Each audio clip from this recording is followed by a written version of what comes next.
90 రోజుల కోర్సు పూర్తి చేస్తే చాలు 100% ప్లేస్మెంట్ సపోర్ట్ తో సాఫ్ట్వేర్ జాబ్ మీ సొంతం. వెంటనే కోడ్ జ్ఞాన్ డెస్టినేషన్ ని సంప్రదించండి.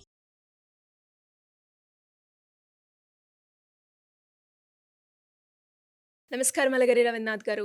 నమస్తే అండి శ్రీ గారు. సార్, పేరెంట్స్ వాళ్ళ పిల్లలకి వాళ్ళ ఆస్తి ఇచ్చిన తర్వాత పిల్లలు రెస్పాన్సిబిలిటీ తీసుకోకపోతే పేరెంట్స్ది, వాళ్ళు ఇచ్చిన ఆస్తి ఏదైతే ఉందో తల్లిదండ్రులు ఇచ్చిన ఆస్తి వాళ్ళు చూడట్లేదు అని తీసుకునే ఆప్షన్ ఉంటుందా? దీని గురించి చట్టం ఏం చెప్తుంది? దానికి సంబంధించిన డీటెయిల్స్ ఏంటి సార్? కన్న తల్లిదండ్రులని పిల్లలు సరిగ్గా చూసుకోకపోతే వారి యొక్క ఆలనా పాలన, అదేవిధంగా వారికి కావాల్సినటువంటి అంటే వృద్ధాప్యంలో వారికి కావాల్సినటువంటి కనీస అవసరాలు అంటే మెడిసిన్స్ కావచ్చు, వసతి కావచ్చు, ఇట్లాంటి బాగోగులు చూసుకోకుండా వాళ్ళని నడి రోడ్డు మీద విడిచిపెట్టినటువంటి పిల్లలకైతే మాత్రం చట్టం కఠినంగా కొన్ని నియమావళి అయితే రూపొందించడం జరిగింది. అందులో ముఖ్యంగా ఈ senior citizens and parents act అని 2007లో ఏదైతే వచ్చిందో దానికి సంబంధించినటువంటి కొన్ని వివరాలు నేను మీతో పంచుకునే ప్రయత్నం చేస్తాను శ్రీ గారు. ప్రధానంగా ఎప్పుడైతే ఆస్తులకి అమాంతంగా ఇటీవల కాలంలో అన్ని తెలుగు రాష్ట్రాల్లో నేను చెప్తున్నానండి, ఇటీవల కాలంలో విపరీతంగా ఆస్తులకు వాల్యూలు పెరిగిన తర్వాత పిల్లల్ని ఆస్తులు ఉన్నంతకాలం అంటే పిల్లల తల్లిదండ్రుల చేతుల్లో ఆస్తులు ఉన్నంతకాలం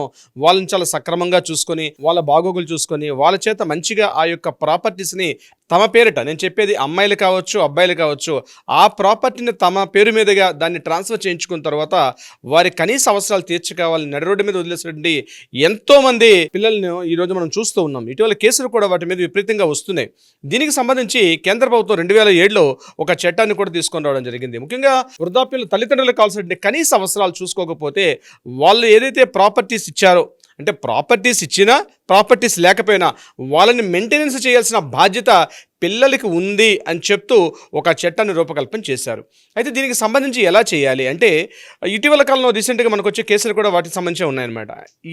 ఎవరిని అప్రోచ్ అవ్వాలి, ఎలా అప్రోచ్ అవ్వాలి గుర్తుపెట్టుకోండి. ఈ వీడియో చూస్తున్న పేరెంట్స్ ఎవరైనా ఉన్నారు అంటే పిల్లలు చూసుకోవట్లేదు అంటే అంతకాలం వాళ్ళని ఒక ఇంట్లో ఉంచి వాళ్ళ ప్రాపర్టీస్ రాయించుకున్న తర్వాత లేకపోతే వాళ్ళ బాగోగులు చూసుకోకుండా రోడ్డు మీద విడిచిపెట్టేశారు.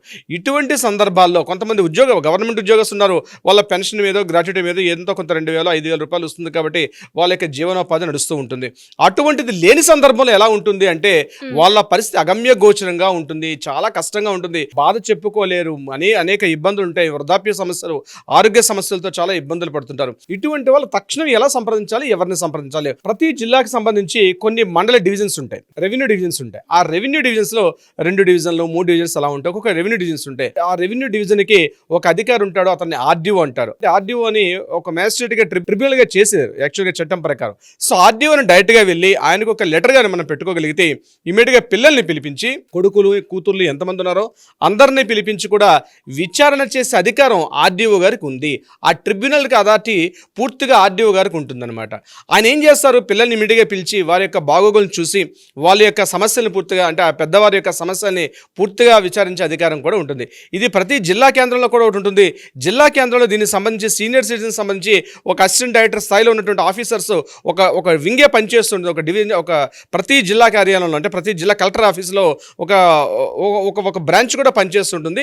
అలా కాకుండా జిల్లా కార్యాలయానికి వెళ్ళి మనం కలెక్టర్ ఆఫీస్ని సంప్రదించలేకపోతున్న సందర్భంలో దగ్గరలో ఉన్నటువంటి ఆ యొక్క మండల డివిజన్ పరిధి ఏదైతే ఉంటుందో మండల డివిజన్ అధికారి ఆ రెవెన్యూ డివిజన్ అంటే ఆర్డీఓ గారిని డైరెక్ట్గా సంప్రదించగలిగితే ఆయన ఇమ్మీడియట్గా వీళ్ళని పిలిపించి వీళ్ళకి నోటీసులు ఇష్యూ చేసి పిల్లల్ని కూడా పిలిచే అధికారం ఉంటుంది.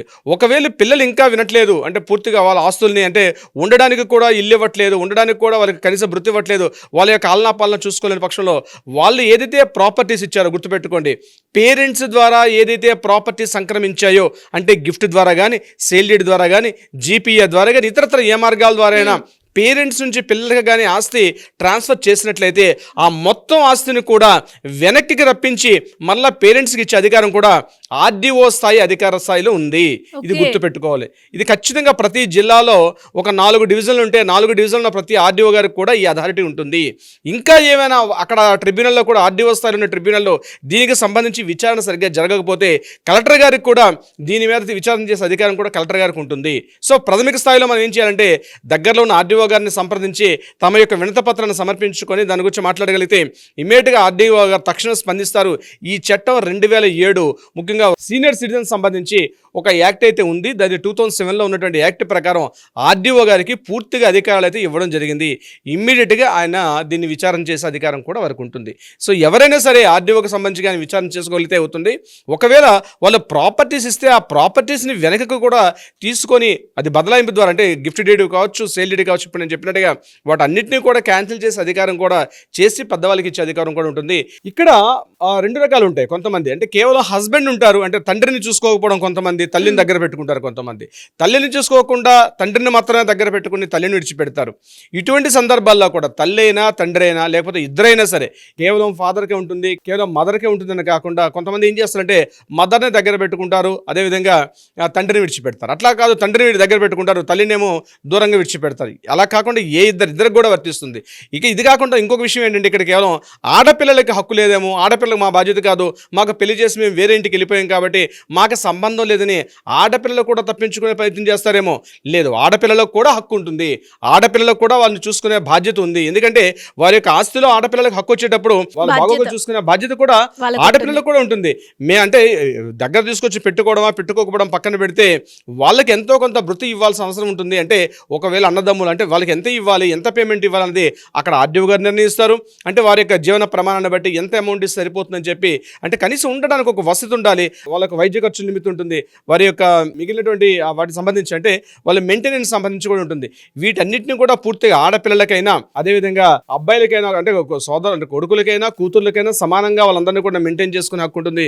రోడ్ల మీద మాత్రం వారిని బయటపడే హక్కు మాత్రం పిల్లలకి ఎట్టి పరిస్థితులు లేదని చెప్పి దీనికి చెప్తుంది. కొంతమంది డౌట్ పెడతారు, సార్ మేము గవర్నమెంట్ ఉద్యోగం చేసాం, మాకు పెన్షన్ వస్తుంది కాబట్టి బహుశా మాకు పిల్లల్ని అట్లా పట్టించుకోరంటే, మీరు గవర్నమెంట్ ఎంప్లాయీస్గా పనిచేసి అంటే ప్రభుత్వ ఉద్యోగులుగా పనిచేసి రిటైర్మెంట్ అయినా లేదా వ్యాపారాలు చేసి రిటైర్మెంట్ అయినా ఇతరత్ర ఏ రకంగా చేసినా మీరైతే సీనియర్ సిటిజన్స్కి వయసులో ఉన్నాక అంటే మాకు పెన్షన్ వస్తుంది కాబట్టి గవర్నమెంట్ మాకు వృత్తి చూడదని కాదు, మిమ్మల్ని చూసుకోవాల్సిన బాధ్యత పిల్లల పైన ఉంది. కాబట్టి ఎటువంటి సందర్భాల్లోనైనా ఆర్డీఓ స్థాయి అధికారికి పూర్తిగా ఒక ట్రిబ్యునల్ ఏర్పాటు చేశారు.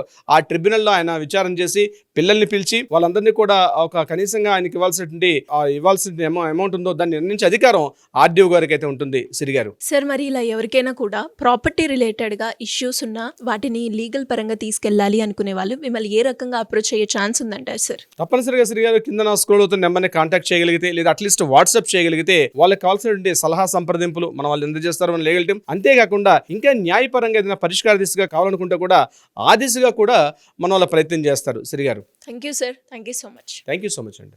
సుమన్ టీవీలో మీ పర్సనల్ అండ్ బిజినెస్ ప్రమోషన్స్ కోసం కింది నెంబర్కి కాంటాక్ట్ చేయండి.